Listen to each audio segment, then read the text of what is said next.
आज मैं आपको राबिया नामी एक मासूम सी लड़की की हौलनाक कहानी सुनाने जा रही हूं। कहानी को सुनकर मैं खुद बहुत शॉक में थे। सोचा ये कहानी आप सबसे भी शेयर करूं। आज मैं जो दास्तान सुनाने वाली हूं वो एक ऐसी कहानी है जिसके बाद मैं जिंदा तो हूं मगर अंदर से मर चुकी हूं। जिंदगी ने मुझे एक ऐसा कठिन मोड़ दिखाया कि आज तक मैं उसी रास्ते पर भटक रही हूं। हर पल मरती हूं, अजियत ही अजियत, दर्द ही दर्द। मेरा नाम राबिया है और मैं एक मिडिल क्लास घराने से ताल्लुक रखती हूं।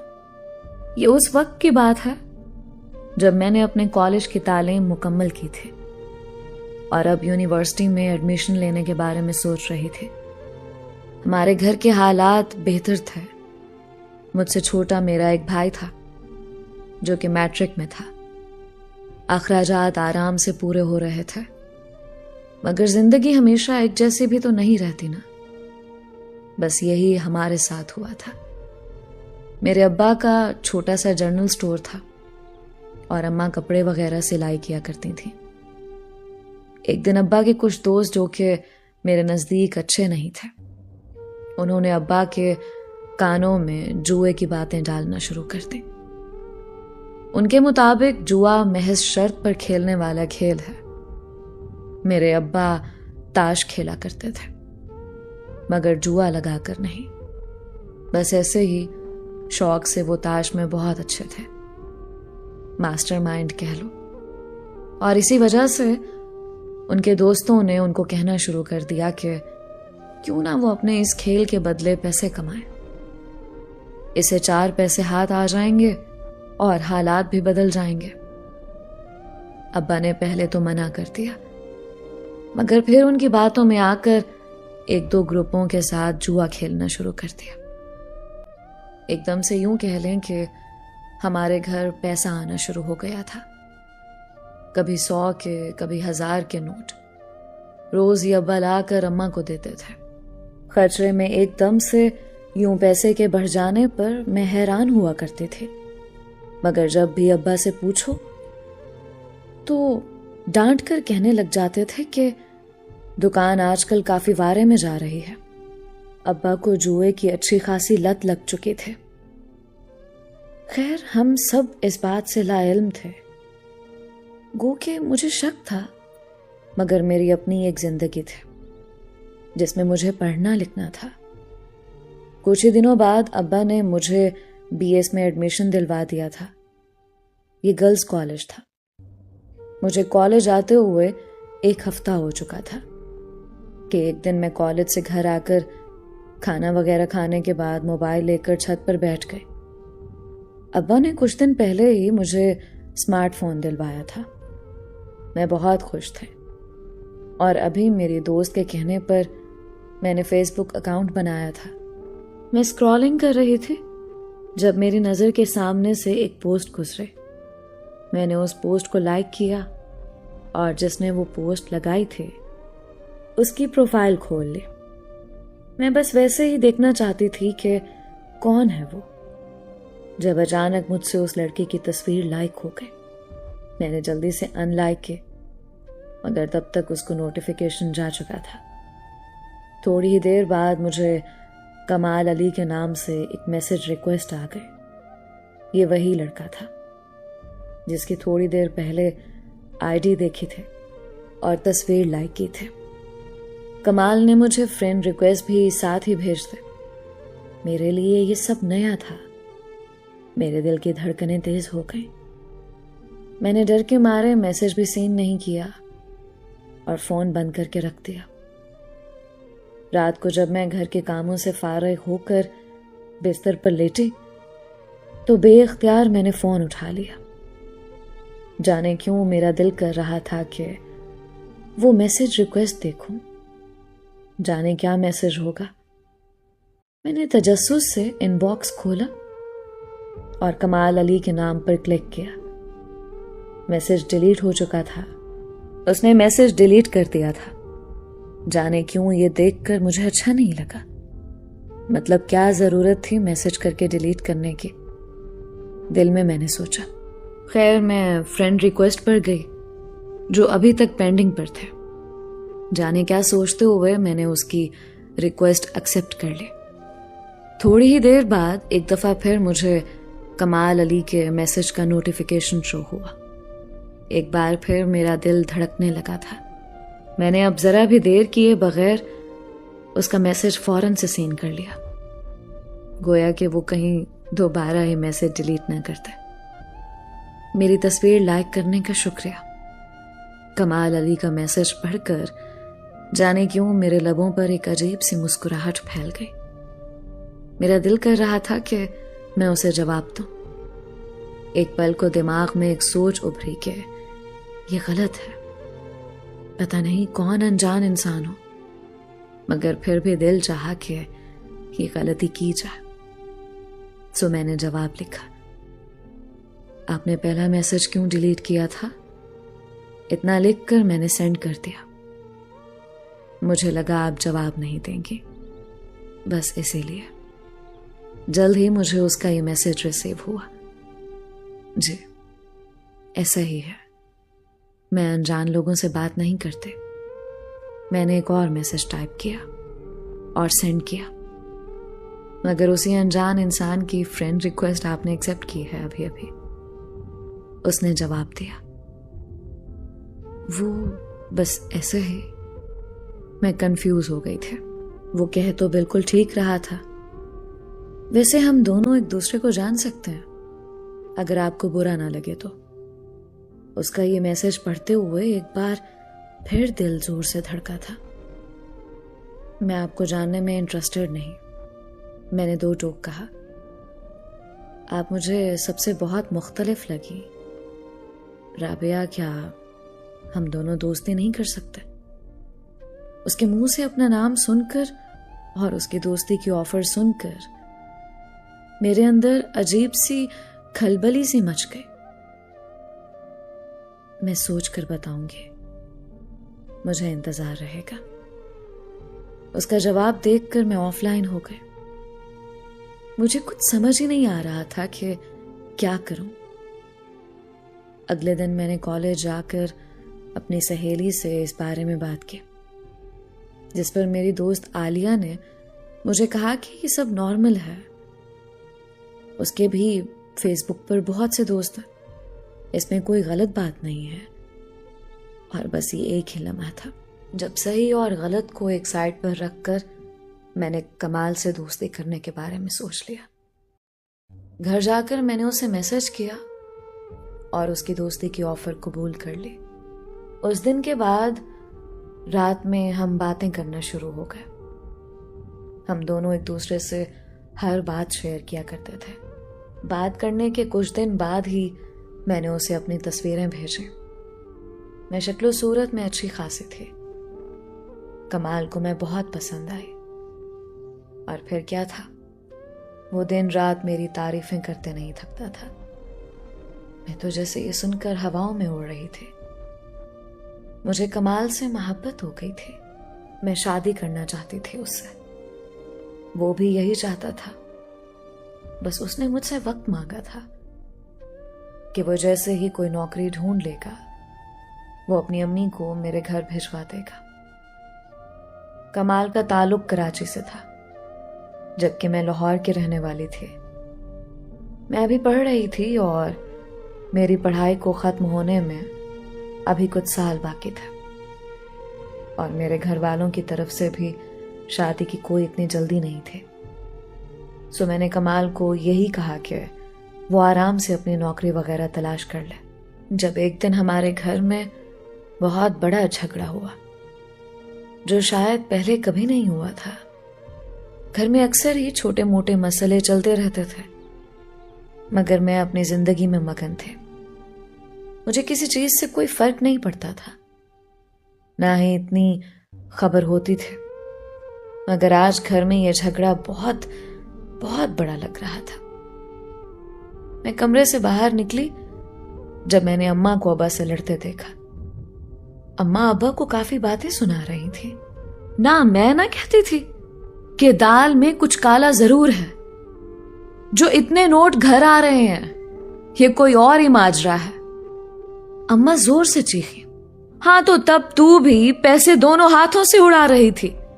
तब तुझे याद नहीं आया कि शौहर कहां से ये सब ला रहा है?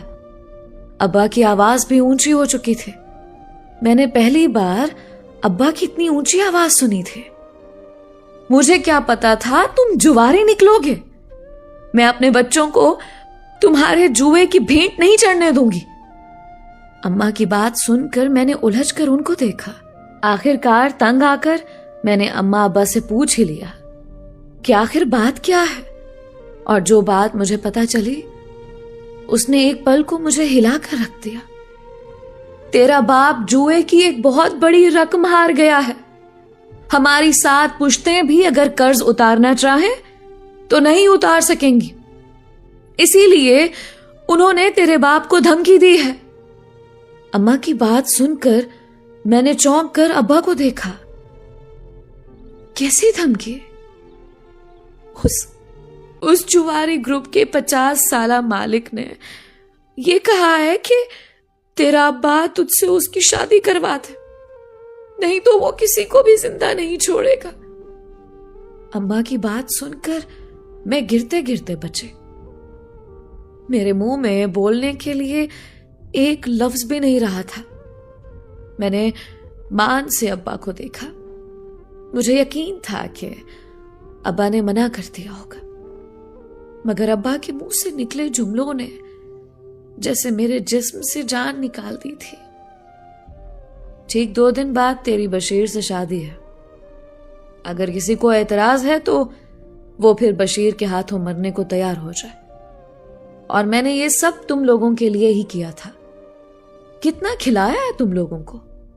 अब अगर मुझ पर मुसीबत आ गई है तो तुम मां बेटी इस तरह भाग नहीं सकती। मुझे मजीद कुछ नहीं सुनना, मैं हामी भर चुका हूं।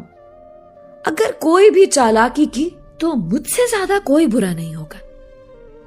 एक पल को मुझे यकीन ही नहीं हुआ कि ये मेरा बाप है। मुझ पर तो जैसे कयामत गुजर चली थी। बेइख्तियार मुझे कमाल का ख्याल आया। मैं खुद को इस जहन्नम में नहीं झोंक सकती थी। उस 50 साल के आदमी के साथ मैं शादी करने का सोच भी नहीं सकती थी। अम्मा अब्बा की धमकियों के सामने खामोश और मजबूर थी, मगर मैं खुद को इस आग में नहीं झोलना चाहती थी। मैंने कमाल से ये सारी बात की। कमाल ने मुझे भागने की बात की। हम दोनों के पास भागने के अलावा कोई चारा नहीं था, जिसे मैं अपना सब कुछ मान बैठी थी।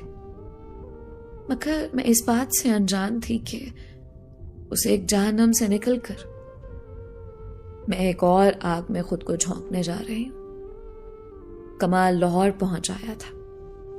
मैंने अपना जरूरी सामान पैक कर लिया था। घर वालों के नाम एक खत छोड़कर मैं कमाल के साथ भागने में कामयाब हो गई थी। एक पल को घर वालों का ख्याल आया था, मगर दूसरे ही पल ये सोच जहन में भटकने लगी कि जब उन्होंने मेरा नहीं सोचा तो मैं उनका क्यों सोचूं। और वैसे भी कमाल मेरी मोहब्बत है, मेरे साथ है।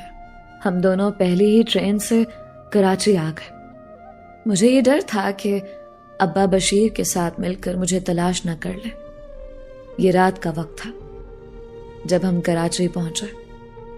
मेरा दिल घबरा रहा था क्योंकि कमाल को और मेरा ये पहली दफा यूं मिलना था। और उस हाल में बहरहाल कमाल ने मुझे पुरसुकून रहने को कहा और ये कहा कि हम आज की रात उसके दोस्त के फ्लैट में गुजारेंगे, जो कि खाली होता है। मैं घबरा गई। जो भी था, मैं एक लड़की थी। मैंने कमाल से नजरें चुराई और वो समझ गया कि मैं क्या सोच रही हूं। परेशान मत हो, और मैं ऐसा वैसा इंसान नहीं हूं। तुम हर तरह की मनफी सोच निकाल दो। तुम्हारी इज्जत मेरी इज्जत है। उस फ्लैट पर तुम महफूज हो। आसिम की एक खाला हैं जो वहीं उस फ्लैट पर होते हैं। तुम उनके साथ रह लेना। मैं तब तक बाकी इंतजाम देख लूंगा, वो तुम्हारा ख्याल रखेंगी। कमाल की बात सुनकर मैंने रश्क से उसकी जानिब देखा। वो वाकई मेरा मुहाफिज था। मैं एकदम पुरसुकून हो गई। तुम बहुत अच्छे हो कमाल, मैंने बेइख्तियार कहा। तुमसे कम, तुम जिम्मेदारी हो अब मेरी। तुमने मुझ पर यकीन किया है तो मेरा फर्ज है तुम्हारी हिफाजत करना और तुम्हारा साथ देने में कोई कमी ना छोड़ो। बस 1-2 दिन तक जैसे ही सारे मामलात सेट होते हैं हम निकाह कर लेंगे। उसकी इन बातों ने मुझे उसका गर्विदा कर लिया था। उसकी बात सुनकर मैं मुस्कुरा दी और हम दोनों चल दिए। फ्लैट पर पहुंचकर कमाल ने मुझे उसके दोस्त आसिम की खाला के पास छोड़ा। उनको सब कुछ पहले से ही पता था। देखने में वो काफी भली औरत लगी थी। उन्होंने कमाल को यकीन दिलाया कि वो मेरा पूरा ख्याल रखेंगी। कमाल वहां से जाने लगा जब मैंने उसे रोका। मैं उसे बहुत सी बातें कहना चाहती थी। कमाल, तुम बहुत अच्छे हो, इतने अच्छे कि मैं बता भी नहीं सकती। तुम्हारा साथ जिस दिन मुझे हमेशा के लिए मिल गया, वो दिन मेरे लिए सबसे हसीन होगा। मैंने पूरे दिल से कहा। तुम भी मेरी हो हर हाल में। ये मेरी मोहब्बत का सबूत है। मेरी मोहब्बत का तोहफा कबूल करो जानम। उसने बेइख्तियार मेरी हथेली को चूमा।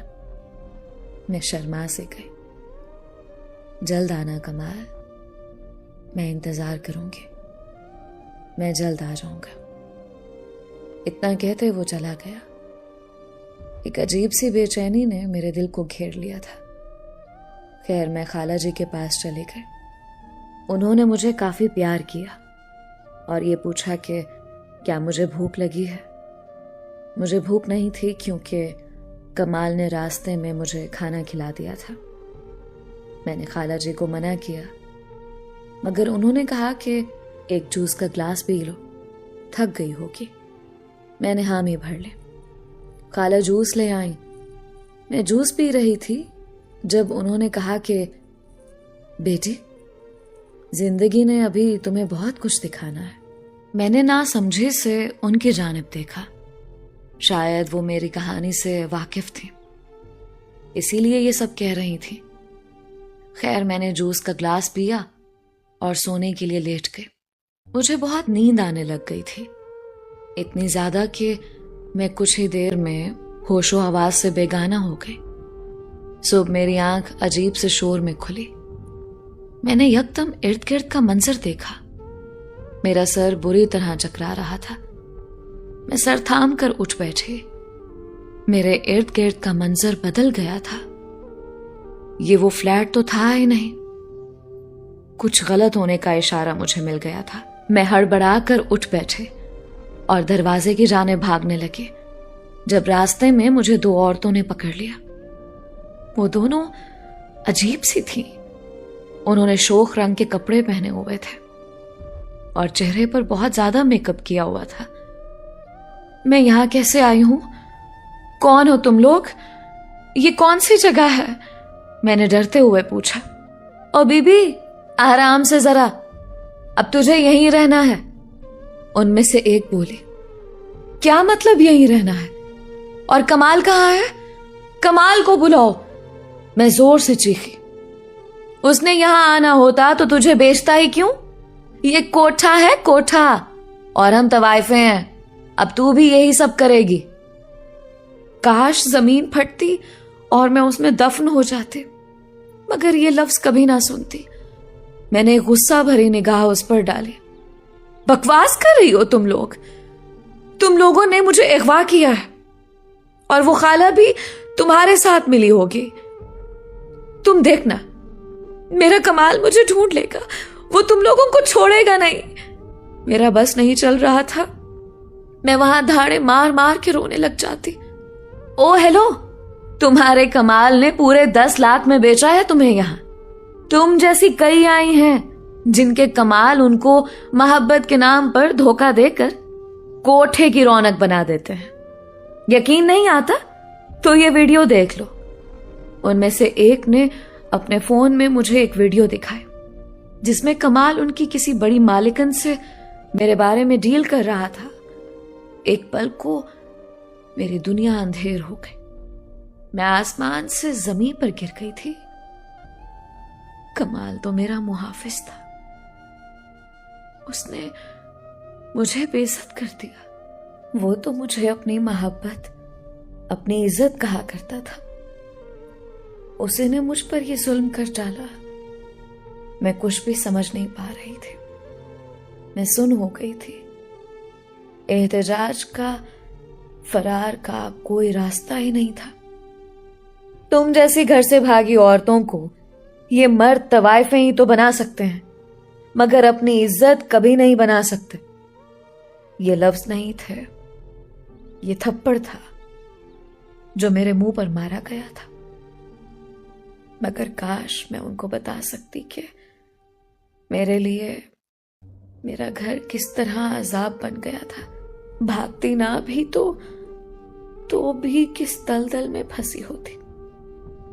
मैंने उन सब की बहुत मिन्नत की कि मुझे जाने दे, मगर कोठों की रौनक बनने वाली लड़कियों के लिए फरार के सब रास्ते बंद हो जाते हैं।